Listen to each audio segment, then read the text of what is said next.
아직까지는 미국이 가장 강한 나라예요. 전 세계에서 가장 많이 거래되는 것은 달러잖아요. 근데 이게 점점점 구매력이 하락을 하고 있습니다. 달러가 점점 가치가 없어지고 있다. 미국이 과연 달러라는 패권을 유지할 수 있을지, 각국의 중앙은행들은 금을 지속적으로 매입을 하고 있습니다. 무한히 돈을 찍어낼 수 있는 가장 돈이 많은 곳이란 말이에요. 근데 그곳에서 왜 금을 보유를 할까요? 왜 그게 금이었을까요?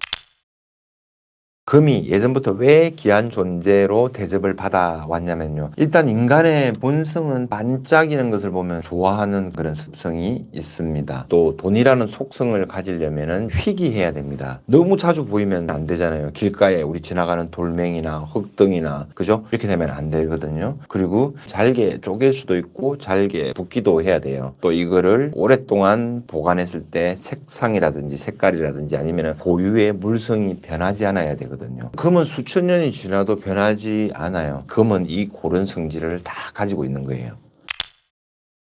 금이 최초로 지금 발견된 게 기원전 3000년경에 이집트에서 투탕카멘의 무덤 속에 시신 있지 않습니까? 그 이집트 왕의 시신을 덮는 데 사용하는 금의 양이 110kg 정도였다고 그럽니다. 그 외 부분의 나머지를 금으로 지향하는 데는 수많은 금들이 들어갔겠죠. 그 당시에는 금은 화폐가 아니었고 신의 몸을 감싸는 것, 신의 몸을 상징하는 그런 형태였죠. 그리고 이제 화폐로서 본격적으로 쓰이게 된 게 기원전 600년 전부터 리디아에서 화폐 단위로 이게 쓰이게 된 거예요. 그 시중에서 거래를 하는 걸 보니까 금의 중량이라든지 함량을 가지고 계속 싸우는 거를 보는 거예요. 그때 한 왕이 일정한 중량과 함량을 줘가지고 화폐 단위로 쓰이게 만들겠다. 이렇게 한 역사가 있거든요. 이 역사가 이제 페르시아라든지 이제 뭐 터키, 튀르기예라든지 그다음에 로마 이렇게 넘어가면서 화폐 단위로 쓰이게 된 그런 유래가 있습니다. 진짜 돈의 의미를 이제 보면 이 커피 한 잔에 얼마다, 이 만년필 하나에 얼마다 가치를 측정하는 척도가 되는 거거든요. 이게 이제 첫 번째 돈의 기능이에요. 그 다음에 이 종이 돈을 가지고 이 만년필을 산다, 이 카메라를 산다, 교환을 할 수 있는 거거든요. 가치를 이제 교환할 수 있는 거예요. 이제 세 번째 중요한 기능은 가치를 저장을 해야 되거든요. 몇백 년 전, 몇천 년 전, 기원전 3000년 전, 뭐 2000년 전 이때에 있는 금들이 지금의 금과 똑같은 가치를 가지는 거고, 그 당시에 금화 한 입으로, 금화 1온스로 뭔가를 살 수 있었다 그러면 지금도 그 가치를 유지할 수 있는 것. 예전에 보니까 그 고대 로마 시대에 그 전사들 있지 않습니까? 전투복 다 장만을 하고 뭐 갑옷을 사고 신발까지 한 벌의 가격이 금 1온스 정도 된다고 하더라고요. 지금 보면은 금 1온스가 약 한 700만 원 정도 되거든요. 700만 원 정도면 우리도 지금 고급 정장이라든지 와이셔츠, 타이, 뭐 신발까지 어느 정도는 갖출 수 있는 정도가 되거든요. 그러니까 고대 로마 시대 때와 지금과 이 가치가 거의 뭐 비슷하다고 봐야 될 거예요. 그래서 금이라는 거는 지금 5,000년, 6,000년 역사 속에서 가장 강한 진짜 돈, 화폐로서의 자리매김을 하고 있습니다.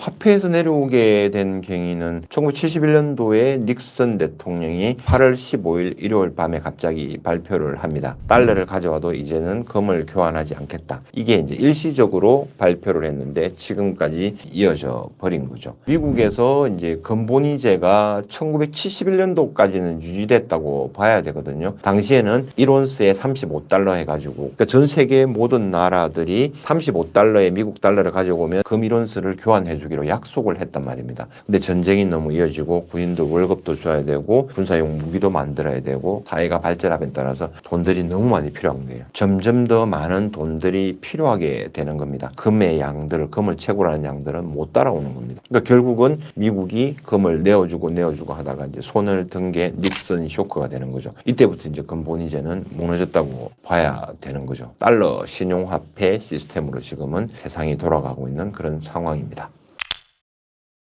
미국 달러 같은 경우에는 달러가 이제 패권을 유지하기 시작한 시점을 보면 1944년도에 2차 대전이 끝나고 나서 유럽 지역들은 초토화가 됐지 않습니까? 유일하게 이제 산업적으로 가장 피해를 안 본 나라가 미국이었거든요. 그 당시에 미국이 이제 참전을 하면서 유럽에 있는 나라들의 금을 요구를 했단 말입니다. 그래서 캐나다를 통해서 미국으로 금들이 들어왔어요. 그 당시에 2차 대전이 끝나고 나서 전 세계 금 보유량의 약 50%에서 70% 정도를 미국이 가지고 있었어요. 그러면서 미국 달러 패권이 시작된 거거든요. 1944년 브레튼 우즈 협정이 그 시작점입니다. 그러면서부터 지금까지 약 한 82년 정도 지났죠. 82년 동안 미국 달러 패권은 유지되었단 말입니다. 그전에는 영국의 파운드화가 세계의 기축 통화였죠. 기준이 되는 통화였습니다. 미국이 근본위제를 탈피하고 나서 73년도 4년도에 걸쳐서 사우디하고 페트로달러 협정을 맺습니다. 달러를 지켜주는 안전자산이 석유가 된 거예요. 이제는 그 이후의 단계로 지금은 넘어왔거든요. 근데 석유를 수출을 하면서 대금으로 받는 거를 꼭 달러로만 받지를 않는단 말이에요. 점점점 구매력이 하락을 하고 있습니다.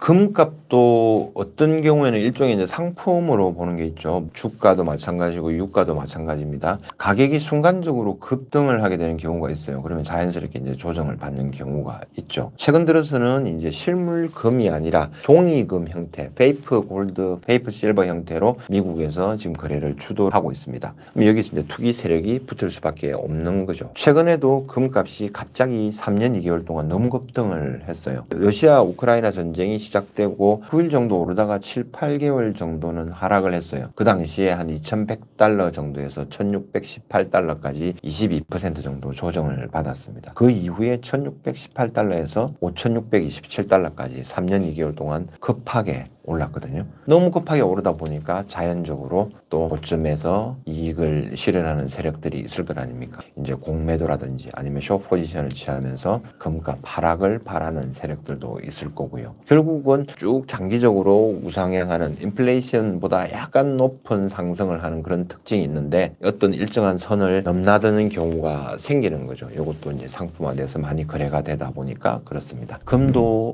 지금 뭐 세계 시가총액에서는 거의 뭐 33조, 34조 달러 해가지고 1위거든요. 예, 그러다 보니까 어쩔 수 없이 이제 그런 현상은 발생이 되는 겁니다. 명목 화폐의 가치에 따라서 1온스당 금 가격이 변하는 것이 금 1kg 1온스는 뒤에 보시는 것처럼 그대로 있거든요. 몇천 년이 지나도 그대로 있습니다.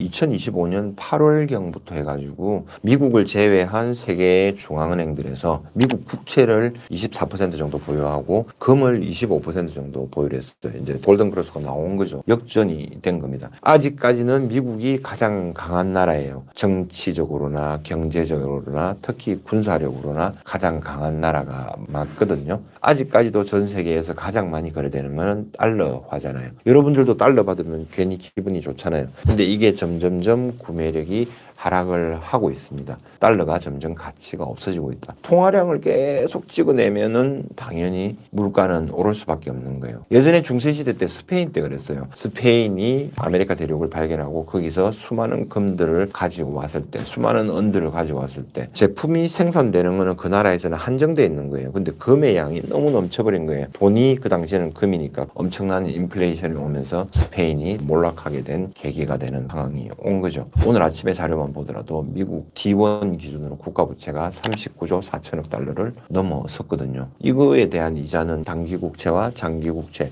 평균을 내보면 약 3.5% 정도의 이자를 매년 발생될 수밖에 없습니다. 달러 패권이라든지 종이화폐는 항상 0으로 수렴했고 몰락을 했습니다. 그 몰락하는 과정 속에서 항상 금으로 은으로 돌아왔다가 새로운 화폐, 새로운 기축통화가 나타나고 있는 거거든요. 지금 우리 시대는 이제 그 시대에 살고 있는 거예요. 첫 번째 이제 근본위제 하에서 지금 현재 미국 달러의 패권이 유지되었고 71년도 닉슨 쇼크 이후에는 이제 페트로 달러 시스템이 유지됐고 세 번째는 어떻게 미국의 패권을 유지하나 결국은 미국이 패권을 유지하려면 미국 달러의 패권이 유지가 돼야 되는 거거든요. 달러가 전 세계적으로 인정받고 통용이 되어야 된단 말입니다. 그래서 이제 스테이블 코인이라는 게 나오고 지니어스법이 나오고 클래리티법이 나오는 거거든요. 근데 이거는 시도를 하는 거예요. 이게 이제 미국이 과연 달러라는 패권을 유지할 수 있을지 아닐지는 몇 년, 몇십 년 동안 일어날 현상들이죠. 새로운 화폐가 이제 등장을 하든지 아니면은 뭐 위안화라든지 유로화라든지 이런 게 강세가 되면서 다변화, 다양화가 되든지 어쨌든 굉장한 큰 변화의 물결 속에 우리는